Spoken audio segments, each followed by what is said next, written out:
Dari tempat penukaran uang atau money changer, saatnya kita ke tempat favorit saya dan mungkin ibu-ibu di rumah, yaitu pasar.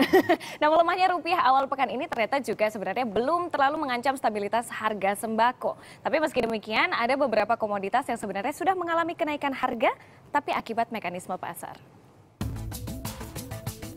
Beberapa hari menjelang Ramadan, aktivitas jual beli di pasar tradisional Kramat Jati, Jakarta Timur masih normal. Harga sejumlah komoditas bahan pokok masih terbilang stabil.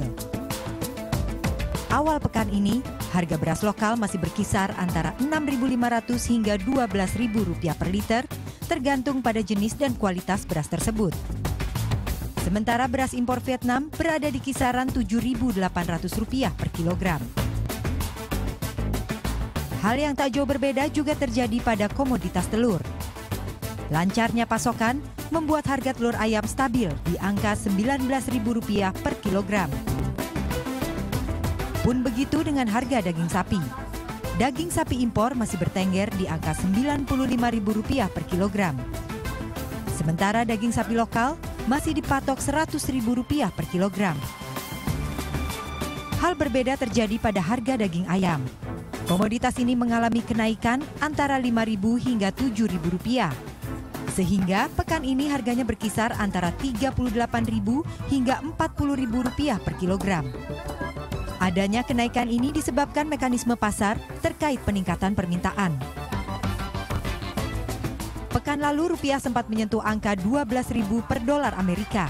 Namun fenomena tersebut tidak terlalu berpengaruh terhadap harga sembako dan sejumlah komoditas lainnya. Fluktuasi harga pasar justru terjadi karena adanya keterlambatan pasokan. Amin 6 belum ada kenaikan, masih stabil. Ya cuman bawang merah, bawang putih itu naikkan dikit. Pasokan lancar, ya kemungkinannya cuman macet. Biasa datang jam 2, bisa nyampe maghrib gitu. Telat, istilahnya telat pasokan. Harga tahu dan tempe sebagai produk kedelai impor pun tak mengalami kenaikan berarti. Harganya stabil antara Rp3.000 hingga Rp7.000 per kemasan. Selain tahu dan tempe, harga cabai juga cenderung stabil, baik cabai rawit maupun cabai merah.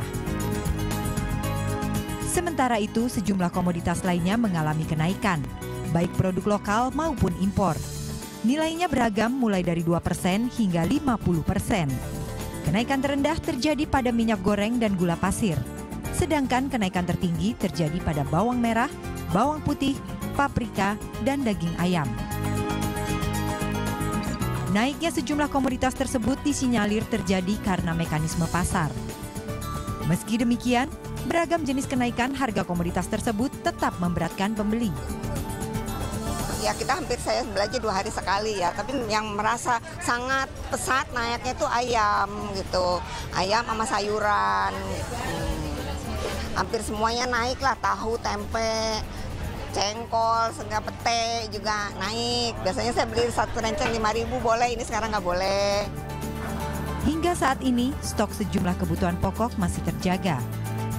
Meski demikian, harga sejumlah komoditas masih berpotensi mengalami kenaikan, terutama 2 hari menjelang Ramadan. Anggi Yuniarti, Oswald Nenggolan, melaporkan untuk NET.